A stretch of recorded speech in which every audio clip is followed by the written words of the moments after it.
Hey, what's up everybody? Welcome back to the Rolling With It podcast, which is the same name as my book, Rolling With It, Lessons Learned While Sitting Down. Check that out on Amazon.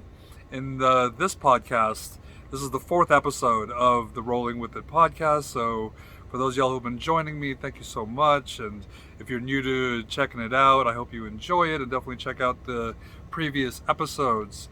And in this episode, I got a really good friend of mine, Michelle Coutinho, who, she's a healer, she's a songstress, she's a coach.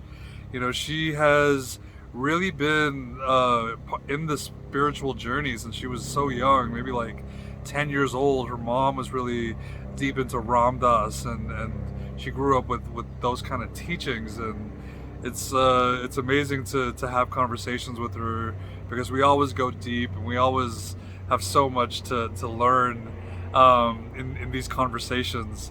And you know, we even get into like psychedelics and mushrooms and ayahuasca and the benefits that it can be used, and kind of going beyond the stigma of it being called a drug by maybe a lot of mainstream society and things like that. So I really enjoyed this conversation. I hope you guys too. There's a lot of, always in all these episodes, there's always a lot of nuggets and a lot of wisdom to take on and take on to your journey and integrate for you to live the best life you want to live.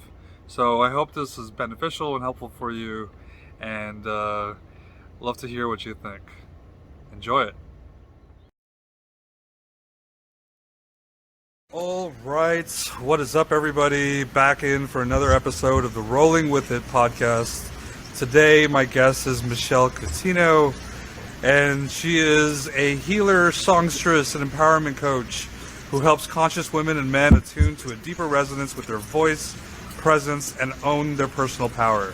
She's the creator of Vocal Alchemy and Embodiment, a process that rewires the energetic nervous system using the voice as a gateway to the subtle body to create a sense of lightness and expansion that releases stored trauma from the mental and emotional body and heals the psyche on a multi-dimensional level. She teaches transformational workshops, co-creates ceremonial spaces, and offers deeply connected, heart-centered embodiment practices such as yoga, sound healings, and sacred song circles to create a sense of true alignment. Her work weaves the threads of many ancient lineages, such as Tibetan Buddhism, Shamanism, Bhakti Yoga, and Native American wisdom. Michelle Coutinho, welcome to the program. What up? And she's, you know, it's a hell. What'd you say? I said, and she's from South Florida. What up? And she's from South Florida, currently in Texas. Yes. You know, that's a hell of a resume. You know, you're as you say, weaving threads from, you know, all these different lineages. How did you even get into knowing this stuff? One word or 2 words would be good. Wait, first my cat's gonna come up. Hi, kitty baby. Ram Dass and my mother. Okay, let me grab him.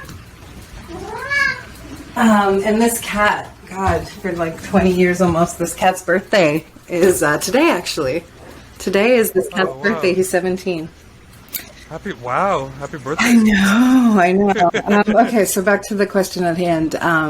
So my mom gave me Ram Dass when I was like 15 or 16 years old. And I got the Be Here Now book. Oh, and also Psychedelics. Because much like Ram Dass's journey, I took psychedelics at a young age in high school. That was a big part of growing up in South Florida, to be honest, in the 90s, like rave scene and rave culture. So that also happened. But, you know, I also, when I do my work as an energy healer, I have this gift that I kind of was never taught about working with past lives and ancestral lineage. And so I feel that not only do we have our genealogy, right, as our ancestors, but also we have spiritual lineage from different incarnations, or perhaps guides that we've had, Or even, we could even say, right? So Bhakti Yoga is the yoga of devotion. You are Indian, you understand this Bhakti Yoga. I do. And Ram Dass is a Jewish, which I have my genealogy is Judaism, but he's a Jewish man who went to India and met a guru and studied this lineage of Bhakti Yoga, which is devotion to the guru from all the people and the sages over there. And so if I am his student and I come into that frequency, then perhaps either from the other lives, who knows, or just from being his student, I have infused myself with that Bhakti Yoga awareness. But I do feel, for me personally, I do feel that there's some other kinship to that energy, because I have this thing with mantra that when I met Krishna Das in 2012 and I started to sing mantras, my whole being like exploded. Like the Shakti, my frequency, you know how we have an aura and it's like an egg shape? Like when I sing mantras or chant mantras, I got amplified in a huge way. When I would go to a kirtan, when that started to happen, and I was in Central Florida at the time, I would sing, and it was like my nervous system literally exploded. Like I'd be like, Shiva Ram Ram Ram, like it was like a celebration in my soul. And so for that, I feel like there's some kind of remembrance, that happens. You just said something really interesting, because I feel like I have contemplated karma in like so many ways. And so I've like come into the conclusion that karma like is based on our genealogy, but like there's a confusion because I've known that it's not only that's just something that makes sense to me. And when you just said that we have this also spiritual type of lineage, I'm like, yeah, wait a minute, that makes a lot of sense. Yes. Right, because when you do past life work and stuff, many times like you're a whole different heritage, right? Like you're a whole different, you come from a different country, you have a whole different culture and stuff like that. So when we talk about genealogy, it's more like connected to your ancestors, and that doesn't necessarily fit. So I think you're right. Mm-hmm. We also have in my humble work, by seeing things in the astral realm, right? Some of us are more gifted in that than others, like mediums. Or I have teachers who have been like, your guide is this, your et cetera is that, There's a Native American guide that I work with these energies, right? They are my keepers, my gateways, my doorways to spirit. I feel that some of those are, and some of them come in and out. Like sometimes like you can have a Tibetan Buddhist guide that's like a drop-in, and they teach you this for like X amount of years and then they leave. But that doesn't mean, I noticed when I sing in ceremony, I was singing one time in an ayahuasca ceremony, and it was after I traveled where you are currently living in Sedona, and I traveled the desert, and I traveled this was 2016. I went out on my own and kind of lived in my car for 2 months and went to the lands of where the Navajo live, and it was so much more different than I expected it to be. But Sedona called me back and forth like 3 times. And then I ended up in Colorado, Boulder, which is like that, kind of called me to be home for a while. And I was in an ayahuasca ceremony that was like this initiation to step into Boulder, and I sang. And the shaman noted the energies that were in my voice.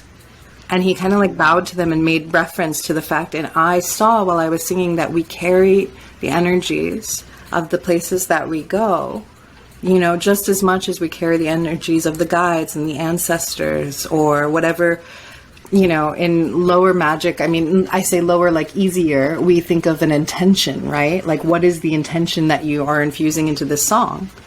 And so it's the same thing as having an intention, but we carry all of these energies all of the time. And this is seeing yourself from a multi-dimensional perspective, and that is very much missing in our society, is that we don't, and that's the thing about psychedelics. What do? They open the pineal gland and the DMT so that we can actually perceive realms that are hidden to the waking consciousness of normal humanity.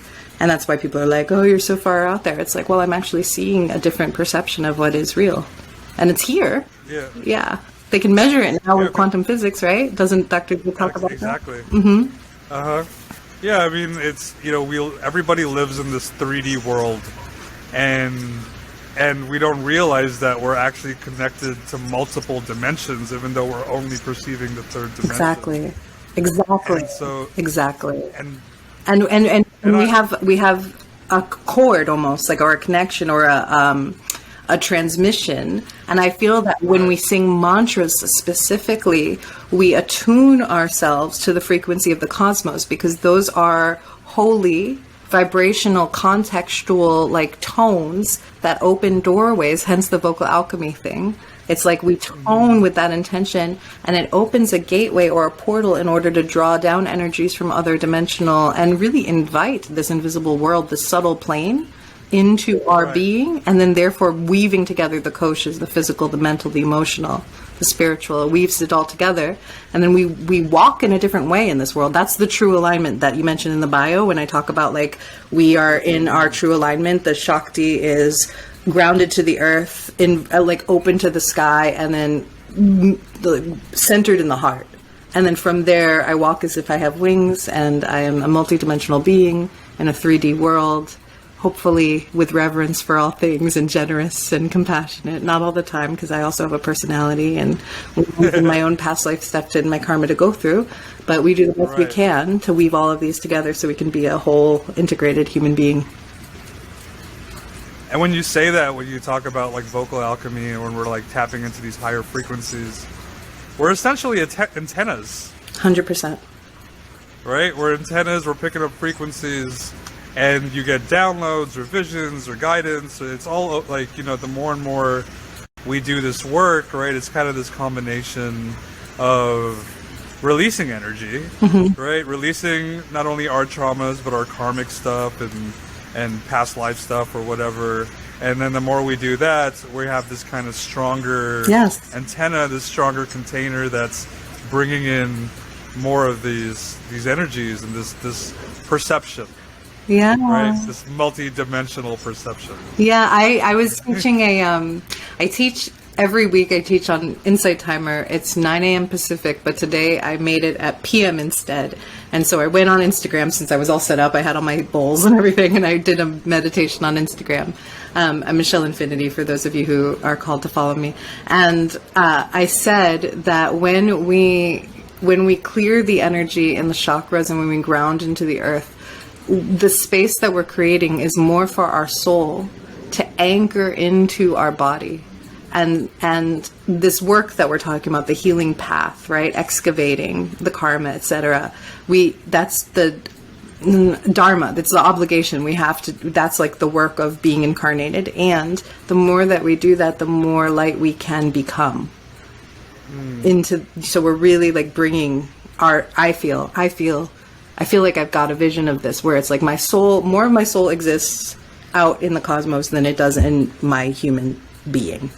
And the more that I mature on my path, it's like I'm making choices that either make room for that or not. Right. I mean, it's so right. We, this light that we're bringing in, everything is made out of light. 100%. Right? Like, when you break down everything is atoms and molecules and all this stuff, and they're photons really at the very microscopic levels, which is light. And so, like, I think about this, like, we're magnets for experience, and so the more and more we're clearing and more of this light is coming through, the equivalent light that experience is coming into play. And yeah, I mean, I don't know. That's cool. No, I think you're teaching me. I don't. Number one, I don't do the molecule thing, and that's like magnets for the experience. That's cool. Right. Yeah. That's kind of the way I kind of think of it. Dr. Joe Dispenza talks about us in that term, that we're like magnets. We're electromagnetic energy. And so that's what our aura is. And so as our energy is shifting, literally our experience shifts, because and that would be the scientific reason why, That's cool. I love it. Thank you. Yeah, absolutely. And kind of going back to psychedelics. Why not? Yeah, and I love Ram Dass. Ram Dass is like one of the, I love his teachings. I love his demeanor. I love everything, about it. You got to experience him in the flesh. I did. And he started his journey with mushrooms, with psilocybin. And he up until I remember a quote. He's like, psilocybin's my friend. He's like, psilocybin's what led him onto the spiritual journey. And I know you've delved a lot in ayahuasca. I've delved quite a bit in mushrooms and had I've only had one ayahuasca experience so far. But a lot of people, when I talk about it, are like, oh, so you're doing drugs? You're getting high? That's what you're doing? My mom said that in the beginning, I remember. Yeah, and it's not like that. And I guess in a sense you could take it just recreationally to have some sort of experience. But when you do it with intention and kind of more of a spiritual practice, there's a lot of healing and there's a lot of stuff that can come out of it. So touch a little bit on your perspective on one, it being a drug, and how we can use it for our benefit. Yeah, definitely. I mean, in the culture of the way that it was used for ceremony, Alex Gray, who's another huge teacher on this path when it comes to psychedelics. He's a painter, for those of you who don't know, and he paints the inner being of humans. He paints all of the nervous system and the subtle body. Yeah? Because he's an insane illustrator and artist, and also that he uses that, and he talks about when you're a good artist, you go into the realm of the cosmic, of the psychedelic. And the reason why I mention him is because there's a word, entheogen, which it means theo is a root of God. And an entheogen is a substance that you ingest, a sacrament, as he calls it, in order to dialogue or see the realm of spirit and see that realm of God. And so that's one context. The other context is in South America, where this drug that they call ayahuasca, but it's a medicine. They call it a medicine, and it's a communion with a plant spirit. And they set it up in a ceremony it's almost religious in connotation, because there's a procedure that you do. And everybody does it in a certain way, and we open portals to the divine, to the infinite. Now, I wouldn't say there's a light and shadow to everything, light and dark to everything. So for me, it's not the drug part that makes it the shadow. I don't think that is at all. It's a sacrament, and it needs to be used in the highest intention, which means the people serving the medicine have to be completely clear vessels, and that's hard to come by, and they have to protect the space, because there's higher astral beings and lower astral beings, and that's very important as well. There's an element of escapism that can come in any spiritual seeker, and we can habitualize ways Ram Dass himself said, if you have a method, you should pray that method self-destructs after a little while, so you don't get attached to the method. And that's totally happened with me with ayahuasca. It really totally self-destructed till it integrated in my being. And I don't think that I'm done with it 100%, but I definitely graduated something. And ironically, after that graduation, my healing practice really took off. And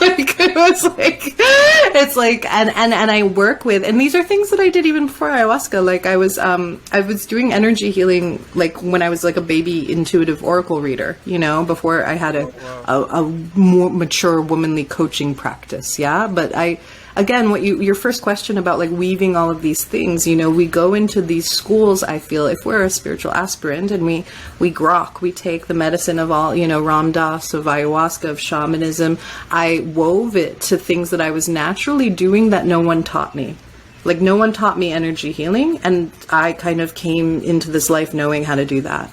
Singing was, I used to sing, I was a musical theater kid, and my mom and my grandmother were like, go sing Liza Minnelli and show tunes and things for people. So I was singing was always a part of my life.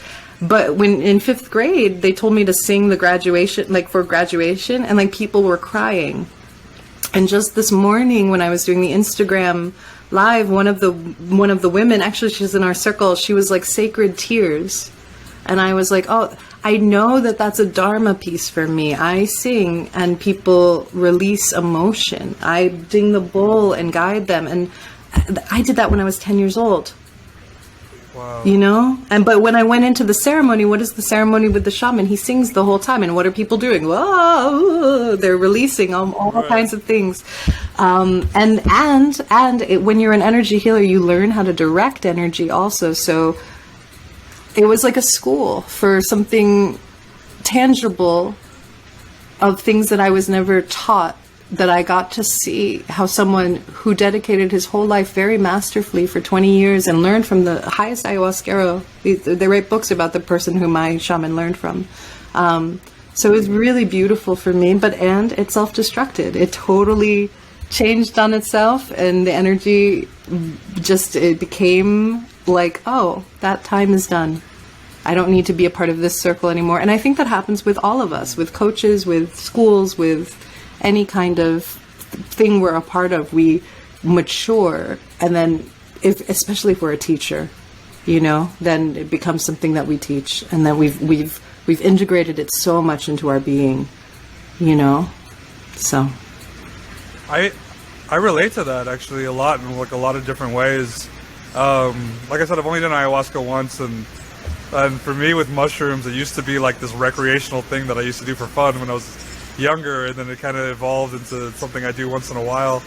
But for me specifically, like we as you said, like you come across different teachers and different methods, and for me, I followed a lady named Anita Murjani, who was the first episode of this podcast, and I learned a lot from her, and then it moved to Dr. Joe Dispenza, and I started learning more from him, and I kept going. He has a bunch of workshops, and I just felt like I always needed to go. I went to like 6 in like 2 years, and then like after that, it also kind of like, all right, like I think I'm done now with that, and it just moves on to this other thing. So I think what you said about Ram Dass, about it, hoping that your method self-destructs is so legit, because I've met a lot of people, especially in like plant medicine communities and things like that do kind of hold a belief that like, oh, I just got to keep doing this so I can keep clearing my stuff, and so I think we have to be more open to, everything has like its season,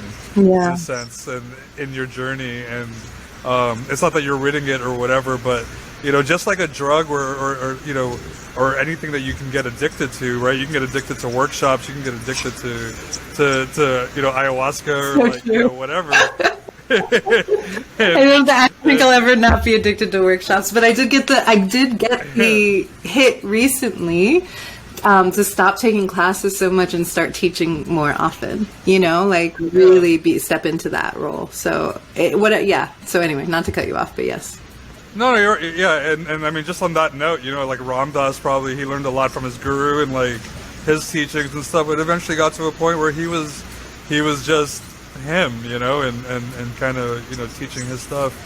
And I think that's all of our journeys at the end of the day. We learn, we take on, and we get into a place, we make it our own, and then we become a method for other people, and which hopefully we destruct for them too. That's what I see. That's what I see, and it reminds me of the Course in Miracles. Actually, I have this book right here. That's so funny. Manual for Teachers. Course in Miracles. Oh, wow. This is and this is my mom's copy from the 70s, the hardcover and all that stuff. Wow. Yeah.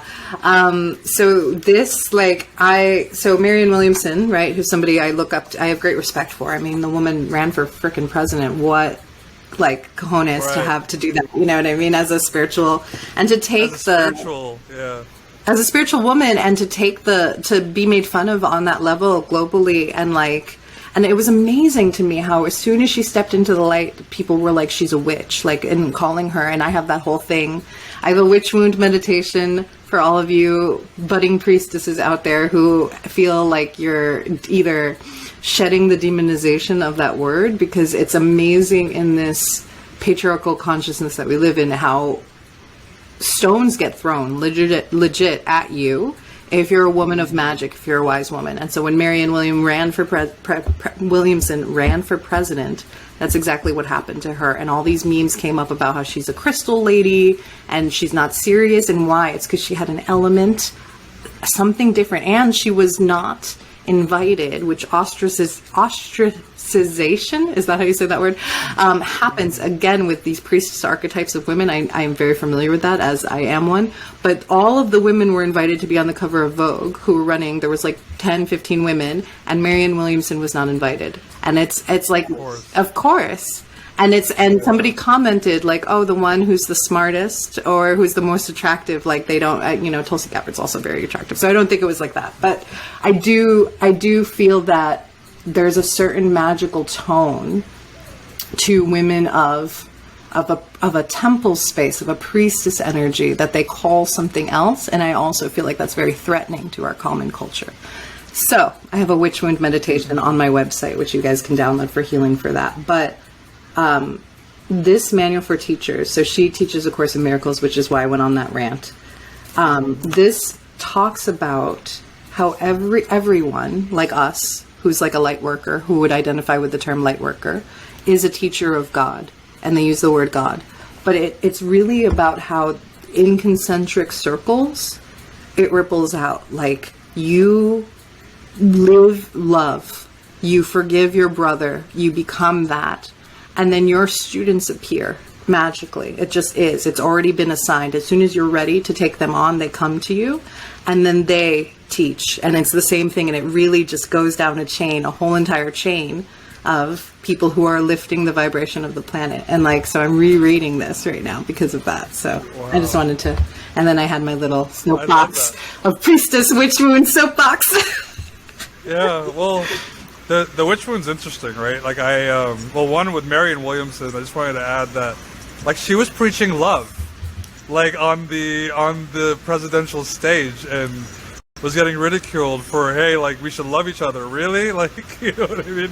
It's so interesting how, like, people, like, there's so many people just not attuned to that, you know? But then Biden ended up running his campaign and I think stealing some of her vernacular. Because when he, really? Yes, because I was paying attention last year. Yeah. At the very end, he started to talk about healing the soul of America. And that was what she said when she was running in the beginning. And he never said soul of America before when he was, when they were campaigning on who would be the nominee. But then by that time, that's what his thing was. And he still talks about it. And his whole acceptance speech was about unity consciousness. And well, I think that's actually good, because that kind of says that, like, her energy she shifted things, and that's probably why she was directed to step into that. Absolutely. Yeah. So anyway, much respect to you, Marianne, if you're watching this. Absolutely. That would be epic. I saw her in Boulder, and I screamed, and she looked at me and kind of gave me the thing. And I talked to her once on the radio too. Yeah, she's incredible. She's incredible. Just for somebody who has stood in her power and her work. Talk about vocal empowerment. Mm-hmm. Absolutely. 100%. She embodies that, like, to the T. Mm-hmm. I kind of want to go back to the witch wound. Yes. I think I just recently kind of realized this. Like, witch is like the feminine version of wizard. Mm-hmm. I feel like they kind of go together in that masculine feminine switch. But, like, wizard is like this amazing, right? Like, there's no, like, you don't get negative vibes from wizard, right? And, like, right, and witch has all these, like, demeaning aspects to it or whatever, based on the past and whatever stories and stuff, and and so did a light bulb just kind of go off? Well, I know the male is warlock for a witch, but it's the same. Oh, okay. It's the same with wizard. If you did sorceress sounds dark. But the feminine, that's what patriarchal culture. You just kind of, like, put the nut. That's like the root, because in patriarchal culture, the feminine is dark. In the Black Lives Matter movement, I saw people speaking to the fact that the white is, like, solarized, right, and the black is demonized. And that Right. is also saying like the dark and the feminine is demonized because it's scary, because it's Right. the unknown. And it's the same thing. Like we can't control that. So we're going to whitewash everything and try to put a smile on it and a sticker on it because they're afraid of the shadow. Or we can talk about the shadow, like integrating the shadow and the light. And how even in New Age culture, I mean, you live in Sedona now, like there's that, like everything has to be happy, right? We have to like, 10 steps to your best life kind of, Right, write a book yeah. that looks like that, right? Instead of actually a real conversation. This is all, that whitewashing basically of our whole entire culture. And, the feminine itself has been demonized, I feel.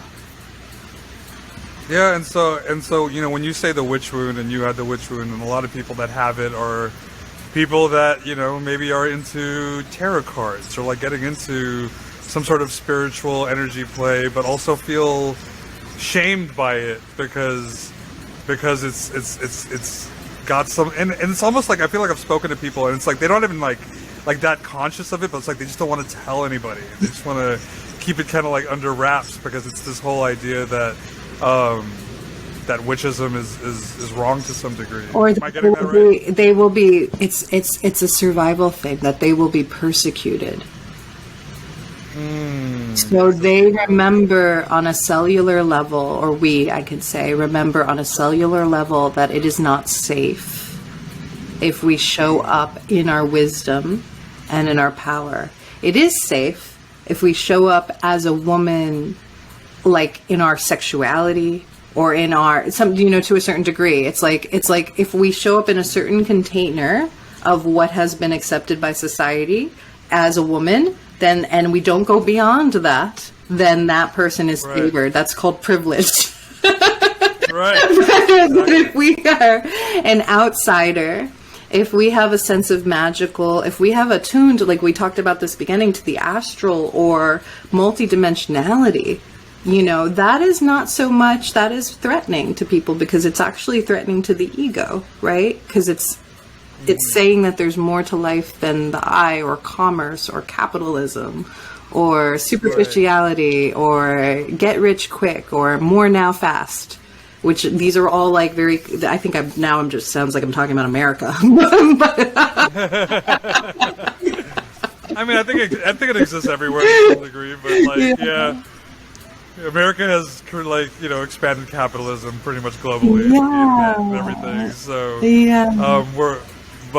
very much so, and so it's interesting doing the work that we do and living kind of in the dimension or the world that we do, and with COVID and all these and just all the vaccine talk and just all the stuff that's just going on right now.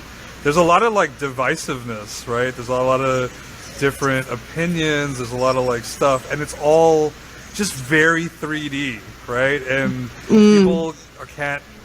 people are not perceiving this as, and not, I'm gonna say people, but I'm just saying a lot of people, not everyone, but people are not perceiving this as like, hey, this is actually a change in our collective consciousness to go into a new time, and this is actually time for us to like reflect and to heal. Like it's like this grand, it feels like this global, plan or whatever. Yeah. Of like everybody surfacing and kind of moving through their stuff, and a lot of people are probably not defining that way, even though that's happening to them. Do you kind of feel that way as we're like, I feel like it's such a sacred time. You know what I mean? I do too. And I notice how this time has enabled me to step more into my power. And I'm so grateful for that, And I am watching, I do my coaching, but I'm a teacher of visual art as well. So it's like I have two little careers, and I see a lot of people are definitely making changes of the direction that their life is taking. And I think that's very, very holy. And very important, and myself as well. I mean, I feel like I've more. I think it's all.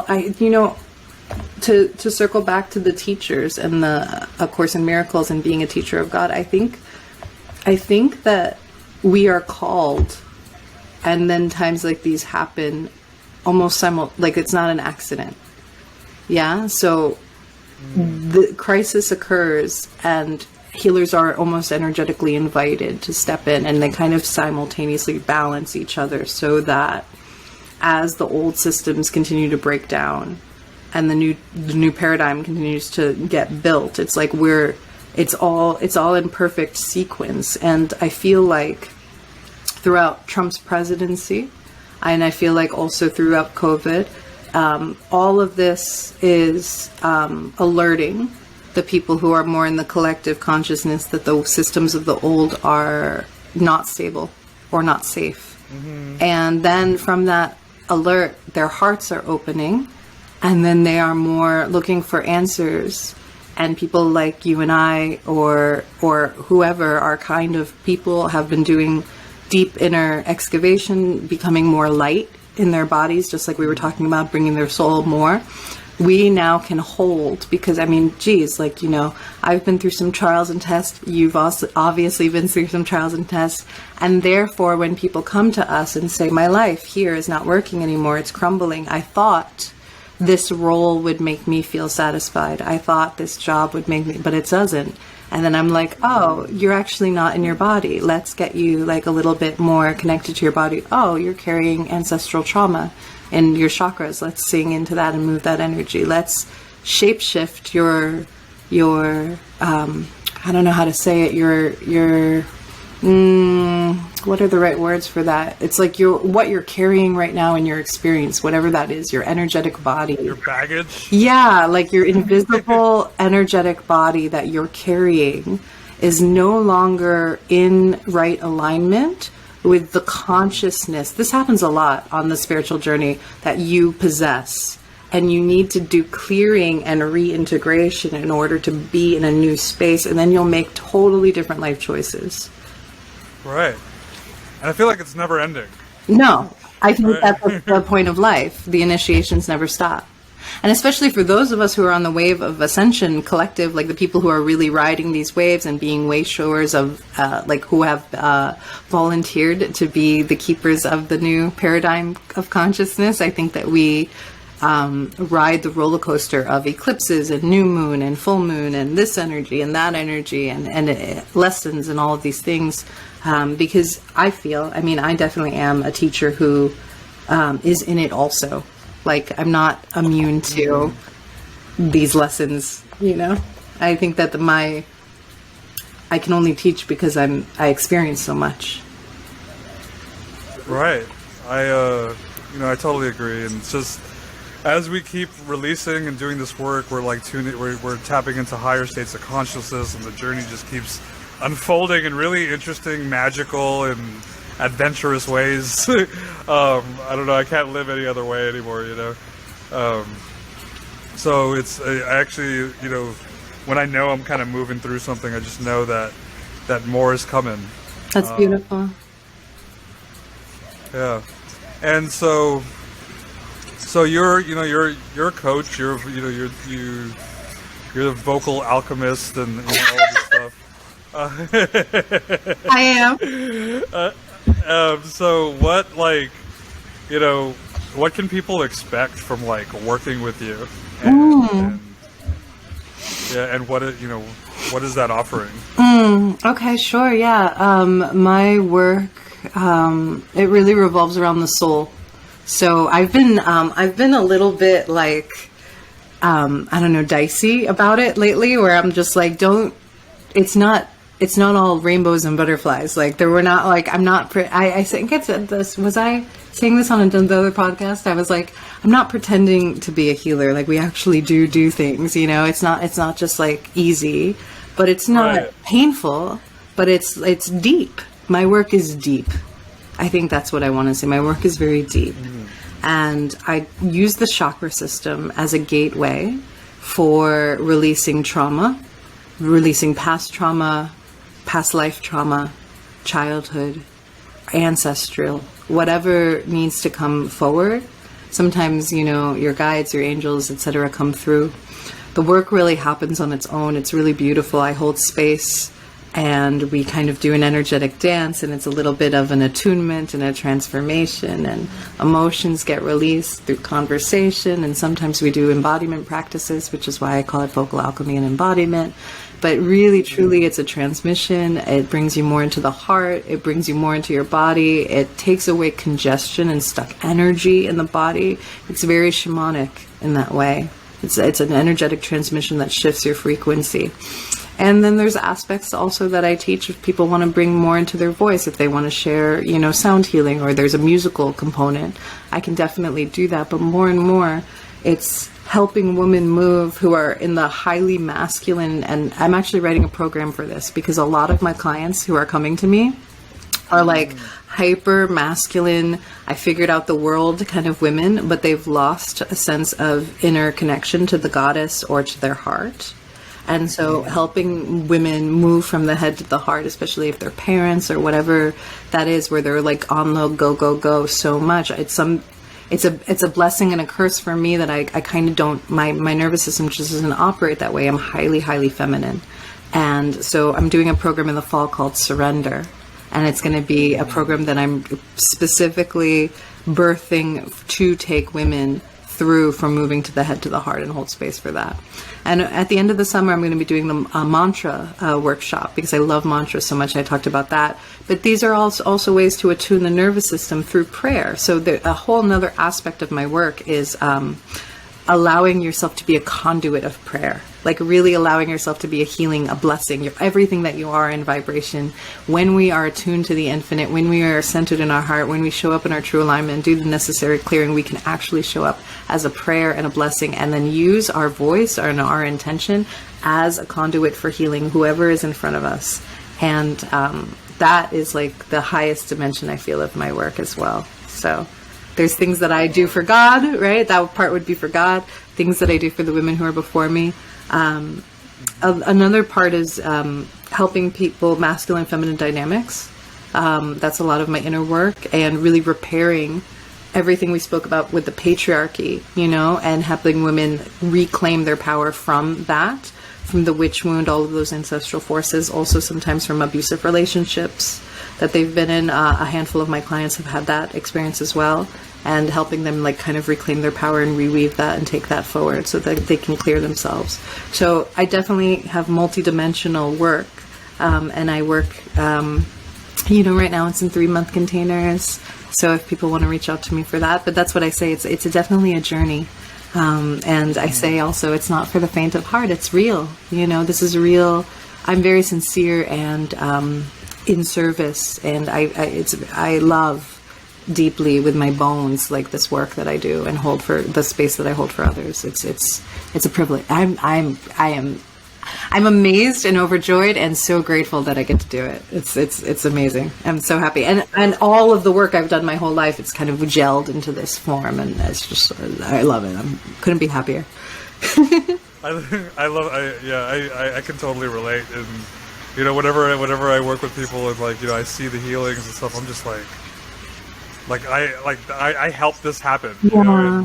It's such a beautiful position to be in. So definitely, if you got the witch wound, and you're trying to reclaim your power. She has so many things, so many options here that are happening. Her group program, her one-on-one, and the mantra workshop. So where can they find you? All of your information's in the description, but just add in where they can find you. Yeah, so you can either email me at michelle@michellecoutinho.com, so that's my direct email, or they can reach out to me if they DM me on Instagram.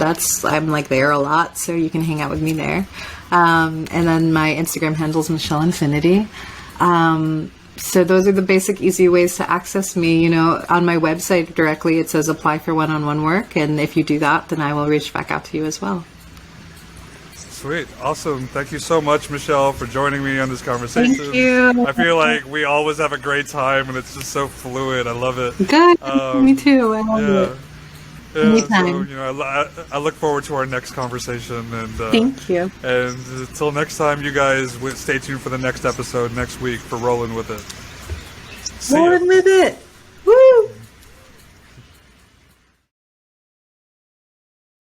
Hey guys, I hope you enjoyed that episode. just wanted to come on here and share with you. If you don't know already, I've written a book called Rolling With It, Lessons Learned While Sitting Down. Rolling With It is the same name as this podcast. Check it out on Amazon. I go deep into my journey from having my accident back in July 29, 2006.